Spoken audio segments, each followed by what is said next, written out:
sobre sus hijos. Que los bendiga Dios, creador del cielo y de la tierra.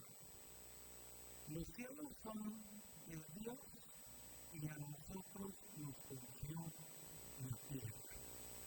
¿Quiere leer este versículo 16 conmigo? ¿Verdad? ¿Cómo dice? Los cielos son de Dios y a nosotros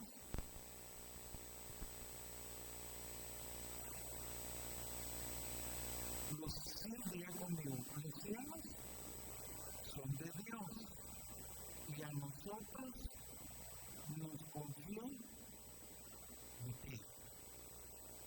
Miren qué interesante esta palabra. Cuando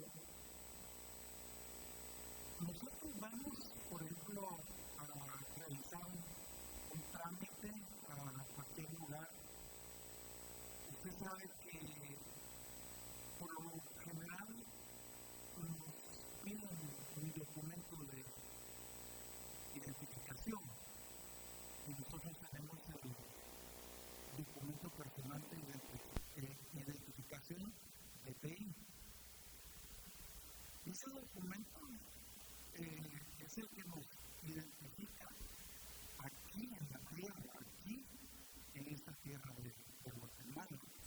Allá hay datos específicos, rasgos, por decirlo así, de lo que nosotros somos, de nuestra personalidad, y pues con esto nos identificamos en cualquier lugar.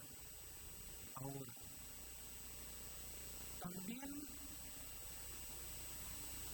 pertenecemos a un reino que no es terrenal. Pertenecemos a un reino que es celestial. No tenemos un documento, porque el documento es usted. El documento soy yo. ¿Entiendes? Entonces, hay rasgos que también nosotros mostramos siendo parte de ese reino celestial. Y miren qué interesante es esto, porque la persona que no tiene Cristo en su corazón tiene una mentalidad terrenal, ¿sí? Pero como nosotros pertenecemos al reino de Dios, ya tenemos otra mentalidad, que es la mentalidad del reino. Ahí conmigo no está conmigo. Eso es bien importante. Entonces, ¿qué mentalidad es la que va a prevalecer en su vida siendo usted terrenal, siendo parte de este mundo? Increíble, pero esto es precioso porque yo no puedo tener solo la mentalidad terrenal. La mentalidad de reino a mí me favorece, pero ostensiblemente a poder desarrollarme aquí en la tierra más que otro. ¿Me doy a entender o no? ¿Sí? Le voy a dar un concepto que me gustó muchísimo y espero en Dios que usted se lo pueda grabar en su mente y en su corazón, y si está escribiendo, pues enhorabuena, porque tome en consideración que no es solo la mentalidad de aquí de la tierra la que prevalece en mi vida. Ahora prevalece la mentalidad del reino de Dios. No, hombre, nosotros estamos hechos. Oiga lo que dice mentalidad de reino. ¿Qué significa mentalidad de reino? Mentalidad de reino significa lo que tú vives en este mundo, pero no te ves como te ve el mundo, ni te mides como te mide el mundo, ni interpretas las cosas como el mundo, sino como miembro de un reino que trasciende este mundo. Es el reino de Dios. Fíjese bien, un reino, nosotros pertenecemos a un reino que trasciende este mundo. Ay, Señor, quiebrales el coco como me lo quebraste a mí. ¿Se puede imaginar usted? Usted está en una posición súper privilegiada de parte del Señor. Estamos en una posición súper privilegiada de parte de Dios, siendo partes de este reino celestial. Dice que trasciende. O sea, nuestro reino va mucho más allá que lo terrenal.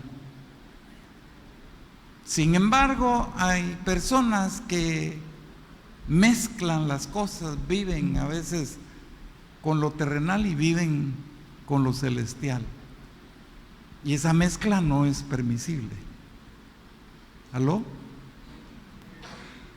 Entonces tenemos que definirnos. Tenemos que tener una mentalidad. Mire qué lindo esto, porque dice lo que nosotros vivimos en este mundo, pero no te ves como te ve el mundo. Solo eso me está diciendo a mí que yo soy diferente al mundo.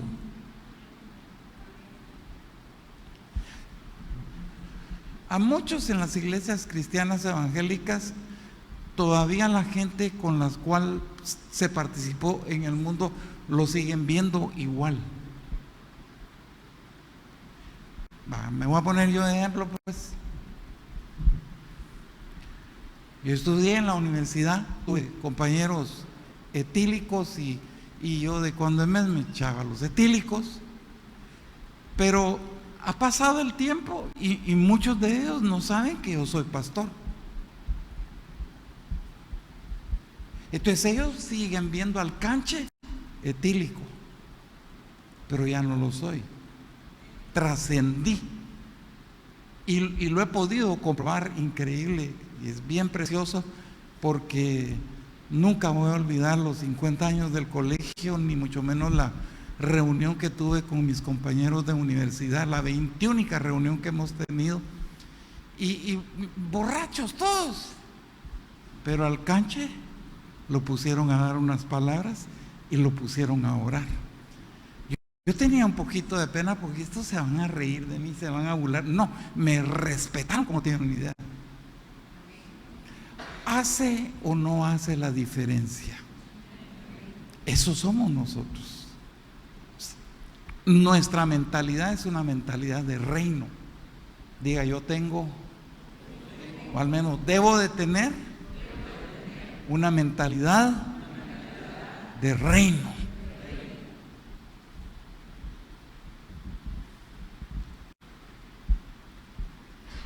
Le voy a decir otra cosa.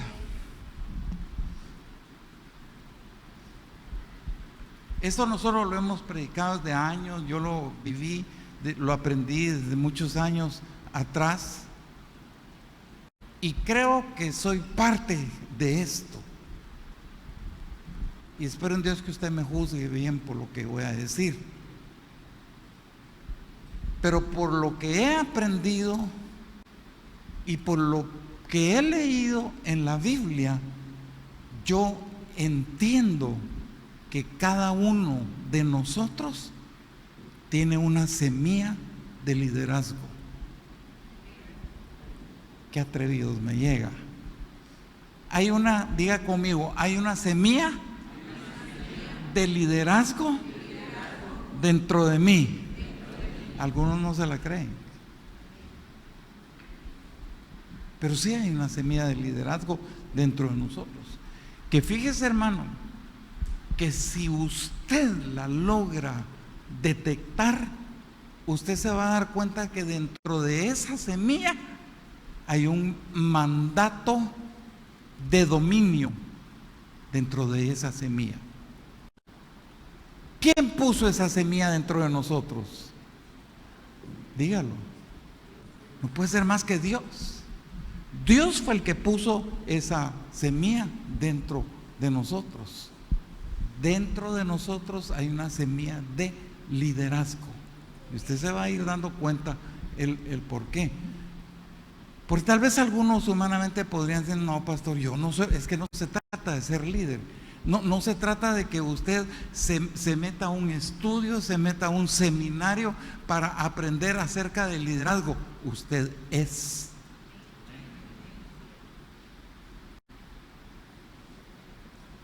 Porque Dios puso esa semilla. Y Dios puso ese mandato. Fíjese bien, no le estoy hablando ni siquiera de autoridad, no le estoy hablando de ser un capataz en la tierra. Dios puso ese mandato de dominio sobre usted y sobre mí. Y yo lo he experimentado, lo he aprendido a vivir a lo largo del tiempo que estoy en las cosas del Señor, porque mi esposa mejor que nadie le puede decir quién era Edwin o la verdad cuando yo la conocí a ella. Yo creo que tal vez se avergonzaba un poco de mí, porque yo era el tímido entre los tímidos. No hablaba. Y siempre, como les he dicho, andaba caminando con la mirada. Todavía tengo rasgos con los cuales yo lucho, pero entiendo que ese mandato de dominio está sobre mí. Y me ha favorecido escandalosamente en muchos aspectos de mi vida, que yo me quedo exhausto muchas veces con las personas con las cuales yo trato y ejercito ese dominio. Yo me maravillo. No es mandatoriedad, es dominio. Y alguien con la mentalidad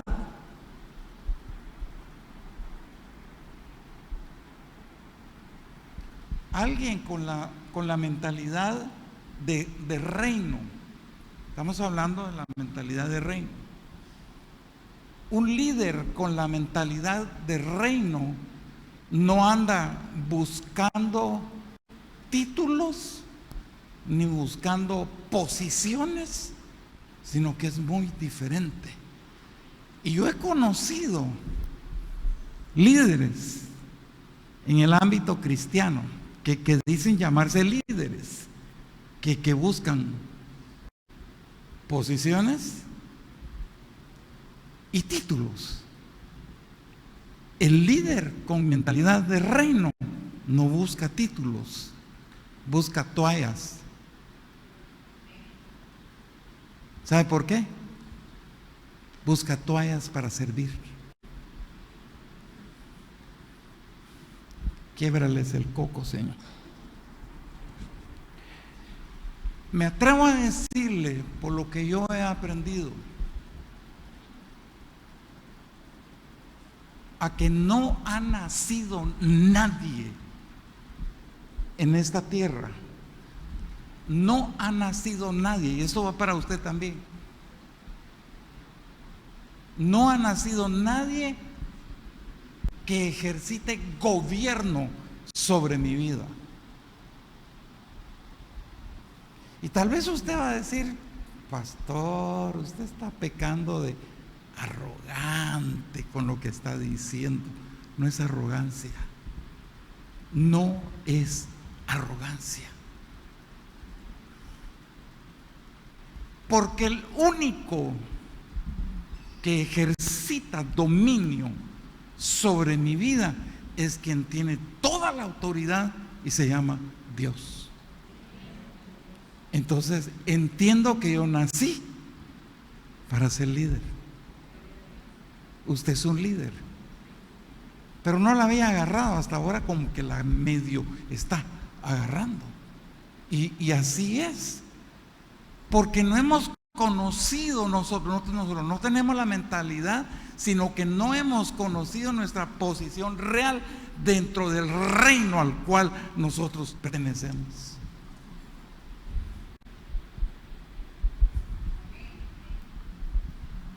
Hay muchos que se avergüenzan,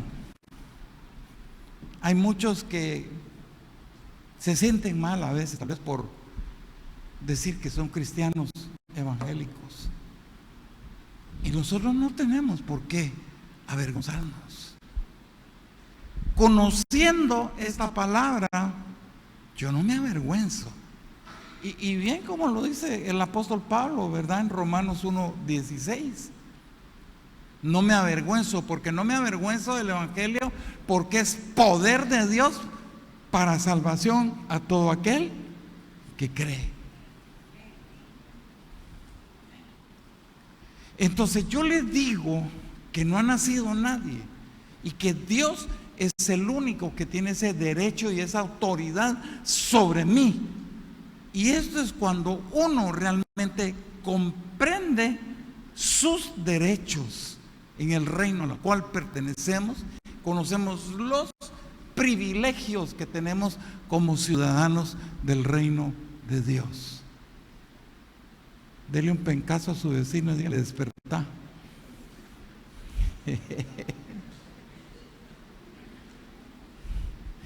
No debemos de sentir vergüenza.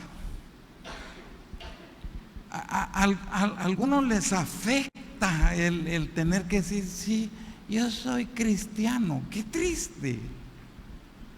Yo creo que tal vez es más fácil decir: soy un borracho y qué. Pero somos cristianos. Y usted, eso no tiene por qué hacernos sentir a nosotros avergonzados de ser quienes somos. Diga conmigo: yo no me avergüenzo de ser quien soy. ¿Sabe por qué? Porque somos como nuestro Padre que está en los cielos. Somos como Él. Entonces, por lo tanto, si somos como Él, deberíamos de vivir de acuerdo a ello.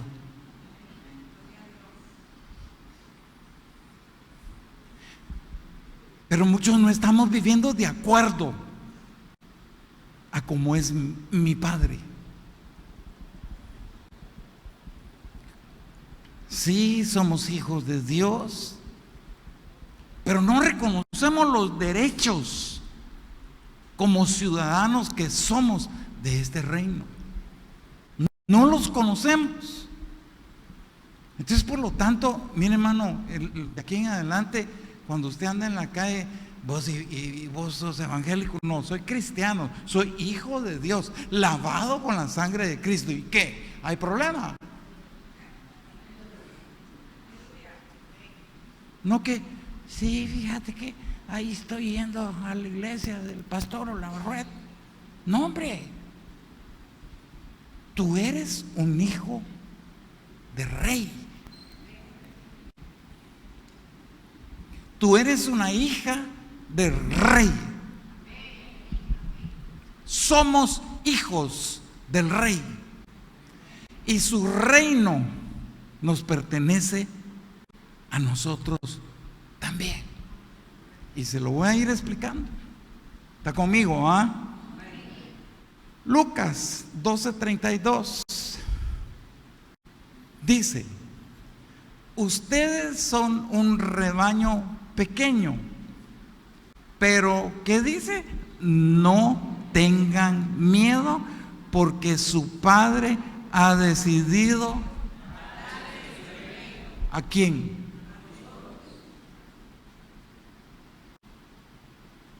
¿Lo digo yo o lo dice el Señor? Nuestro Padre ha decidido darnos el reino. Y en el principio, por eso me gustó esta cita, porque dice: los cielos son de Dios y a nosotros nos confió la tierra. Entonces, esto quiere decir que usted es responsable de la tierra donde usted está. Mire qué privilegio. Es un privilegio grandísimo. Es una responsabilidad, yo sé, bastante grande, pero aquí yo entendí que Dios nos otorgó el dominio sobre esta tierra. Diga conmigo: Dios me otorgó el dominio sobre la tierra. No sé qué fue lo que dije, pastor, pero lo dije y como que quiero entenderlo. Dios nos otorgó el dominio sobre la tierra. ¿Acaso no desde el principio Si usted se va al libro de Génesis, en el capítulo número 1, versículo 28, ahí dice: multiplíquense, sojuzguen, fructifiquen, señoreen. Desde allí está ese mandato que viene de dominio para nuestras vidas. Hermano, yo entiendo que Dios a nosotros no nos hizo vagabundos en esta tierra, pero sí quiero creer que hay mucho vagabundo creyente en la tierra. Dios no nos hizo vagabundos a nosotros en esta tierra para andar sin interés. A mí qué me importa. No, le tiene que interesar, le tiene que importar. No le da alcance para irse a meter a China, Moscú y todo. No, suficiente aquí en este terreno en el cual nosotros estamos. Entonces, si Dios a mí me dio esa atribución, con sabiduría, con cuidado, nosotros tenemos que administrar lo que Dios confió a nuestra vida. ¿Qué le confió Dios a usted?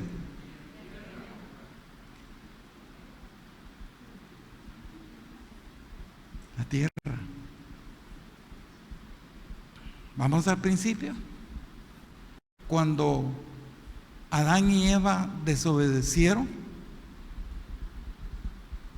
ellos no perdieron el cielo. Fíjese bien, cuando ellos desobedecieron, ellos entregaron su reino sobre la tierra. Ojo, ojo con esto. ¿Y sabe cómo le llaman algunos autores a este tipo de desobediencia de entregar? Entregaron su derecho legal, así como muchos que se han salido del reino de Dios entregan su derecho legal, y por eso es que andan como andan. ¿Por qué? Porque se sometieron a esa autoridad. Eso fue lo que pasó con Adán y con Eva. Ellos entregaron su derecho, desobedecieron, entregaron el reino, y a eso se le llama una alta traición. O sea que Adán y Eva y todos aquellos que abandonan la grey y entregan su derecho a que les va a ejercitar el gobierno en el mundo son traicioneros. ¿Está conmigo o no? Y hasta el día de hoy, fíjese, al mismo tiempo lo que pasó con Adán y con Eva, hasta el día de hoy, ellos fueron parte de sujetar a todas las siguientes generaciones en la humanidad. Las sujetaron a la esclavitud del enemigo. ¿Por qué? Le obedecieron a Satanás. Entonces ellos se sujetaron a Satanás, entregaron su derecho. Lejos de haber permanecido con el ejercicio del control que Dios les había dado desde un principio sobre la tierra, no, ellos entregaron el control y después pararon controlados. Por eso es que hay muchos cristianos siguiendo por aquí, siguiendo por allá, siguiendo por aquí, y al que menos siguen es a Dios. Andan descontrolados, porque hay algo más que definitivamente los controla, algo que tal vez le vaya a ayudar un poco a poder entender esto. Es la parábola del hijo pródigo. ¿Cuántos saben la parábola? ¿Han escuchado la parábola del hijo pródigo? Sí. Le voy a leer un aspecto, póngale cráneo a esto. Le voy a leer un aspecto de la vida, del momento en que vivió el hijo pródigo. En Lucas 15, versículo número 16, dice: y deseaba llenar su vientre de las algarrobas que comían los cerdos, pero nadie le daba. Usted puede sacar una y mil interpretaciones acerca de la parábola del hijo pródigo, pero ¿sabe una cosa? ¿Qué es lo que a mí sinceramente me enseña esta parábola? Es la actitud del Padre hacia mí. la actitud del Padre hacia nosotros. ¿Por qué? Porque Dios nos recibió. O sea, no fue el que usted recibió a Cristo. Dios nos recibió a nosotros para restaurar nuestro estado de hijos e hijas. Porque antes, porque dice la palabra, mas a todos los que le recibieron les dio, ¿de qué? De ser hijos de Dios. Nos dio el derecho de ser hijos de Dios. O sea, no éramos hijos de Dios. ¿Está entendiendo o no? ¿Sabe cuál es el problema? En que nosotros al leer esta parábola aceptamos este acuerdo que el hijo pródigo deseaba en ese momento, cuando él se encontraba en donde estaba el lugar donde comían los cerdos y él comía de las algarrobas que comían los cerdos. Por no decir coches, ¿verdad, hermano? A los cerdos. Y en el versículo 19 dice, ya, fíjese bien, ya no soy digno de ser llamado tu hijo, hazme como uno de tus jornaleros.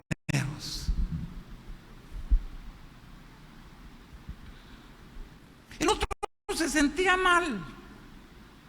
Usted en determinado momento se sintió mal. Yo me sentí mal por lo que estaba haciendo en la cochiquera. Cuando estábamos en el mundo, nos sentimos mal.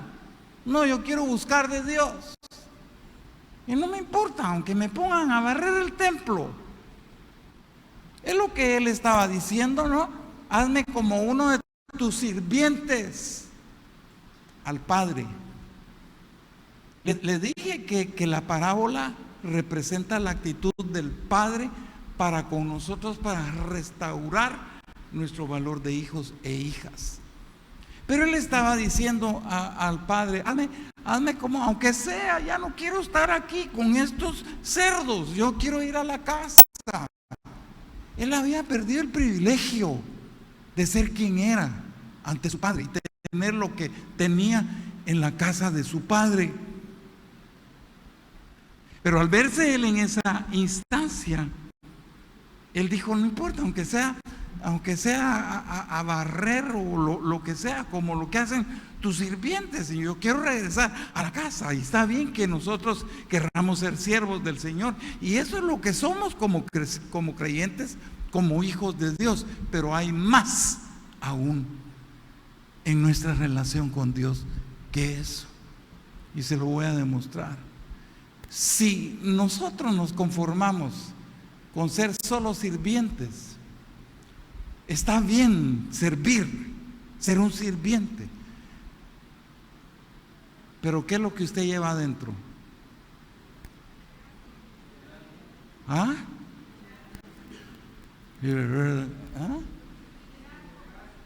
Usted lleva liderazgo, lleva una semilla de liderazgo en su interior, ¿entiende?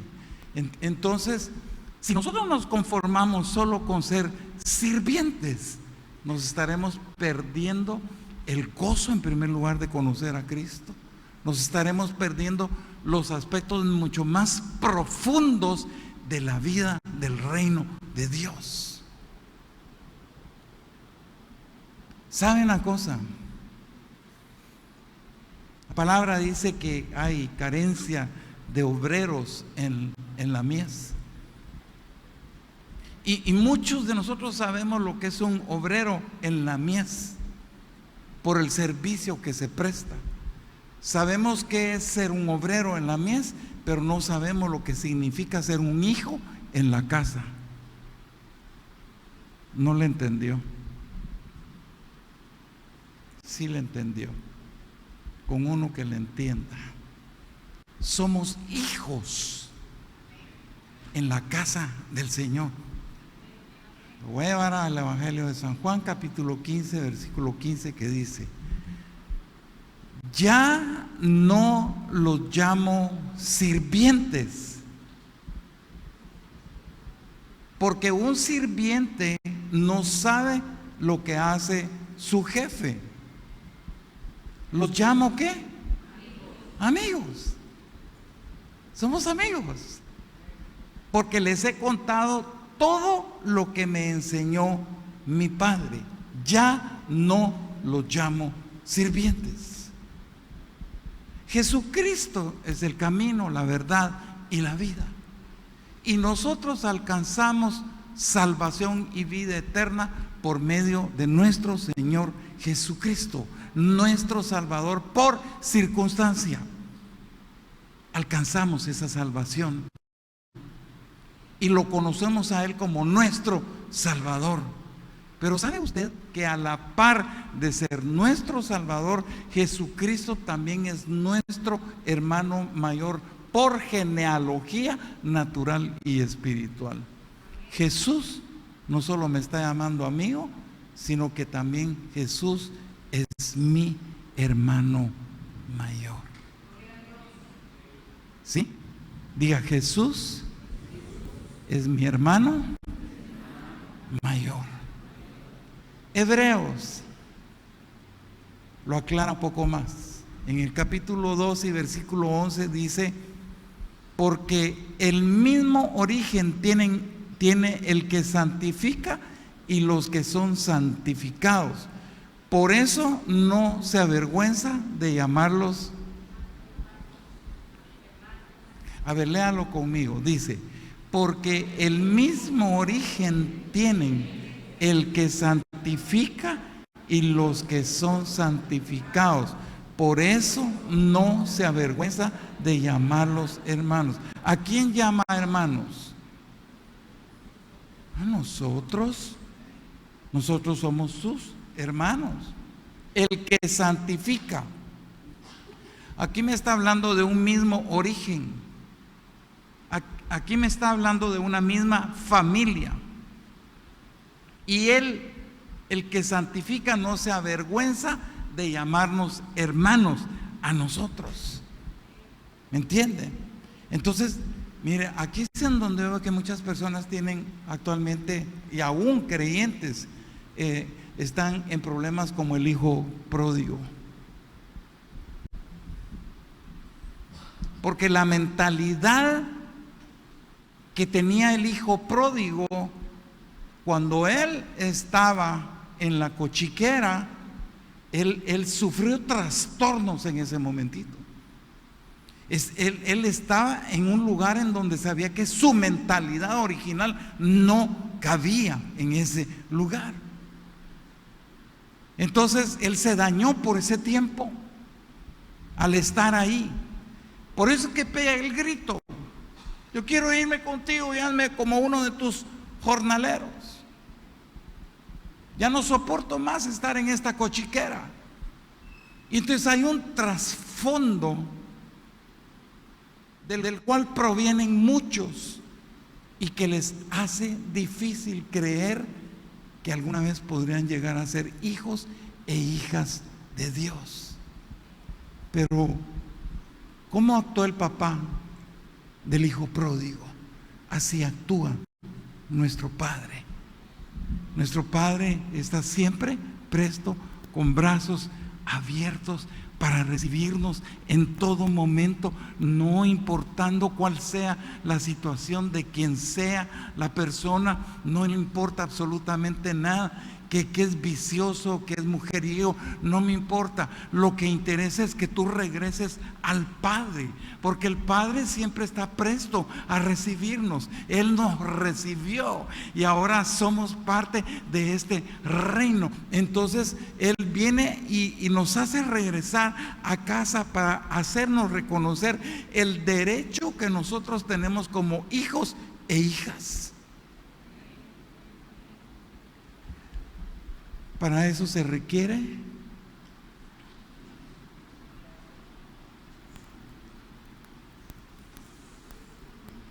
un buen coco wash, una diga transformación, diga renovación de mi mente. Se requiere. Porque me atrevo a decirle que hay muchos, lamentablemente, que están en las iglesias y que tienen un pensamiento de cochiquera todavía. Y por eso es de que están con un pie en el mundo y con un pie en las cosas de Dios. ¿Amén o no amén? Mire cómo Dios quiere que nosotros seamos. Vamos más adelante. Romanos 12, 1, 2 dice: por eso, hermanos míos, póngale atención a esta cita. Por eso, hermanos míos, ya que Dios es tan bueno con ustedes, como dice ahí, ya que, ¿qué dice? A ver, léalo conmigo del principio. Por eso, hermanos míos, ya que Dios es tan bueno con ustedes, les ruego que dediquen toda su vida a servirle y a hacer todo lo que a Él le agrada. Así es como se le debe adorar, y no vivan ya como vive el mundo. ¿Qué dice ahí?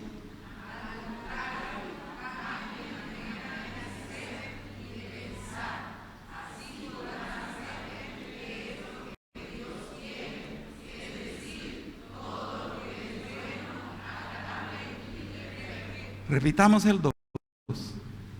Dice: y no vivan ya como vive el mundo.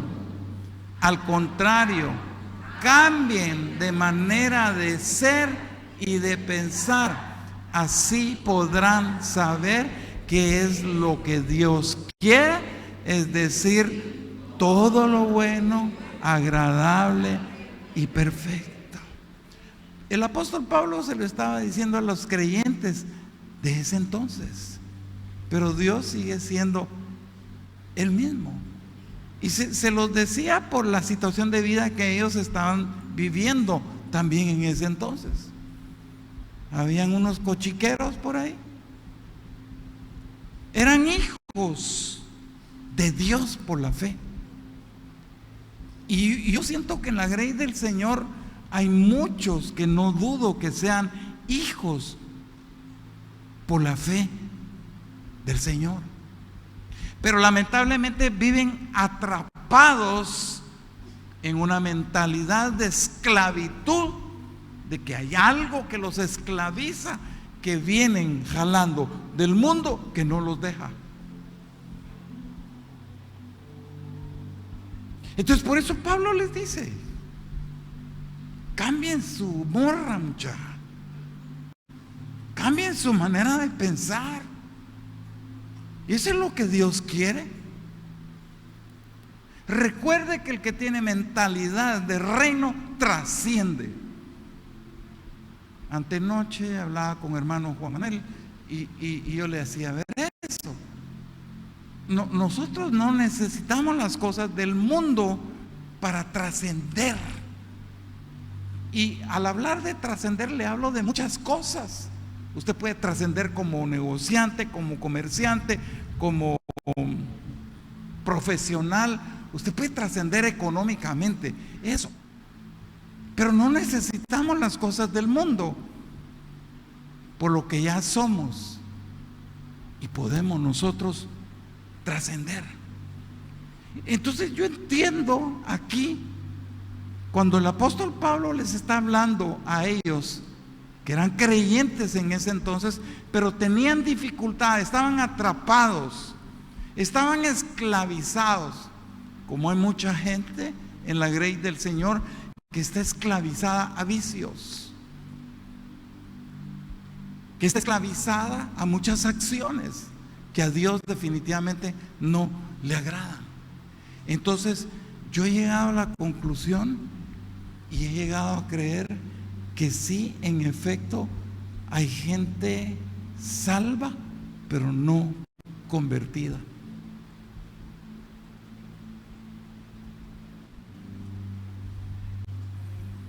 La próxima vez traiga un palillo y se lo pone aquí, mira, porque se mantenga el odio. hay gente salva. ¿Qué fue lo que dije? Hay gente salva, pero no convertida. Y hay muchos. Hay muchos. Yo sé que cuando se habla de esto, el diablo trabaja, es donde más trabaja es aquí. Le mete sueño, le mete bostezos, le mete estornudos, le mete picazón en el pelo. Con tal de que usted no escuche. ¿Sí o no? Y mire, el proceso de salvación es una transacción espiritual en la cual nosotros reconocemos que nuestros pecados fueron limpiados por la sangre de Cristo Jesús. Diga conmigo, mis pecados fueron limpiados por la sangre redentora de Cristo Jesús. Pero algunos venimos arrastrando pecaditos por ahí. Y quieran o no, le estoy hablando de la salvación como una transacción espiritual que nos puede llevar un tiempo. A mí me ha llevado tiempo. Yo he cambiado ostensiblemente a lo que yo era cuando yo principié ejercitando el ministerio. He cambiado mucho y le doy gracias a Dios por eso. Entonces el proceso de transformación y renovación, pero tampoco se tome todo el tiempo de su vida, hermano. Mientras más chanín usted cambie y sea transformado, pues enhorabuena. Es la gente que nosotros queremos en el ministerio. Entonces, ¿sabe cómo es esto? Eso está como cuando, supóngase, hermano Mario, que lo miro, hermano Mario. Tengo años de conocer a hermano Marito. Que hermano Mario, antes de venir a Cristo, vivía en una champa. Espero que no sea así, ¿no? Pero supongamos que vivía en una champa, ¿no? Ustedes conocen las champas. Oh, excuse me, Flower, do you know what I'm talking about? No conoce las champas. Una choza, pues, una cochiquera, no le pongamos otro nombre. Vivía en una champa. Y Marito con piso de tierra, etcétera, leña, no había comedor. ¿Cómo se le llaman esas tiras que ponen en las champas? Como pared. Bueno, bambú, digamos, así para tapar. Que usted se acerca ahí y lo mira todo, pero de repente, y gracias al Señor, Marito recibe a Cristo. Entonces su mentalidad empieza a cambiar. Entonces Marito, al recibir a Cristo, va conociendo el mensaje que se está transportando el día de hoy y llega, después de vivir en una choza destartalada, llega a vivir en una mansión. Hoy hermano Mario vive en una mansión. Usted vive en una mansión. También usted vivía en una choza, yo vivía en una choza. Pero ahora vivimos en una. Pero ¿sabe cuál es el problema? Que los hábitos y costumbres que teníamos en la champa y en la choza las transportamos a la mansión. Muchas veces cuando fuimos a Estados Unidos con mi esposa, íbamos a visitar gente de nuestra tierra allá, no cambian. Es increíble. Pero usted va a las casas de allá tapizadas de almanaques, tapizadas de fotografías, híjoles, hasta una virgen de la no sé qué. Y, o sea, esos hábitos y costumbres, a pesar de que se fueron a una nación diferente, las transportaron. Entonces, Marito anda con hábitos y costumbres que ya tiene que dejar. A estas alturas ya las dejó, él ya va camino a ser pastor. ¿Amén? Entonces, así es nuestro traspaso. Es una mentalidad diferente.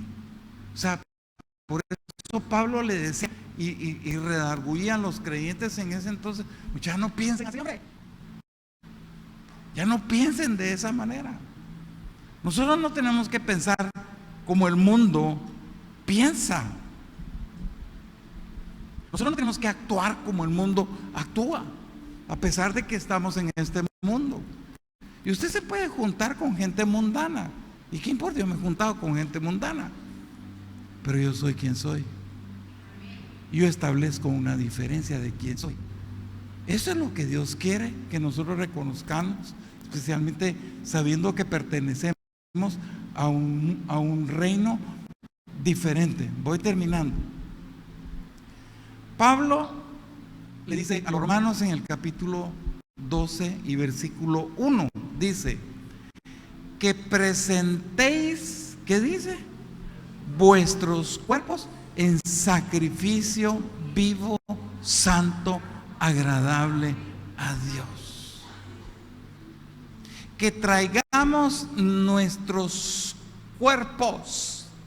Ya no vivimos en una choza, vivimos en una mansión. Hábitos y costumbres pasadas se quedaron atrás. Ahora son hechas nuevas las cosas en la mansión. Entonces, nuestros cuerpos, diga, nuestros cuerpos tienen que estar bajo el control de Dios. Entonces, si hay alguien que todavía le echa los chancuacos, ya no fume. Si hay alguien que le echa los etílicos, ya no chupe. Si hay alguien que le gustó la mentira, deje de ser mentiroso y mentirosa. Si hay alguien que le gustó la droga, la marihuana, la crack, la coke, lo que sea, deje esa porquería. Eso le pertenece a la cochiquera, no le pertenece a usted. Si hay alguien que aún está lamentablemente inmerso en actividades sexuales ilícitas e inmorales, fuera. Si hay alguien que se ha metido en pornografía, hermano, yo no lo digo por usted, ¿oye? Si hay alguien que está metido en pornografía, el Señor a mí me está diciendo: presenta tu cuerpo en sacrificio vivo, santo, agradable a Dios. Entonces, ¿qué es lo que yo tengo que hacer? Yo vivo en una mansión, vivo en la mansión del rey y soy hijo del rey. Usted es hija del rey, usted es hijo del rey. ¿Me entiende? Entonces, ¿qué es lo que nosotros tenemos que hacer? Es romper. Diga, yo hoy rompo, diga. Ah, no, pero no lo diga con tristeza, hombre. Diga, yo hoy rompo con toda relación nada saludable y presento mi cuerpo en sacrificio vivo, santo, agradable a Dios. ¿Sabe por qué?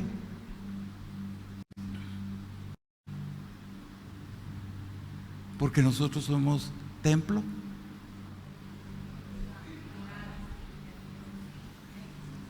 Templo y morada del Santo Espíritu de Dios. No se vale.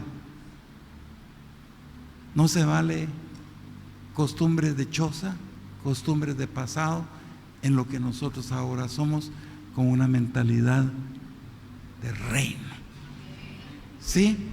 Tenemos una mentalidad de reino. ¿Cuántos dicen amén? Póngase sobre sus dos pies, hermano.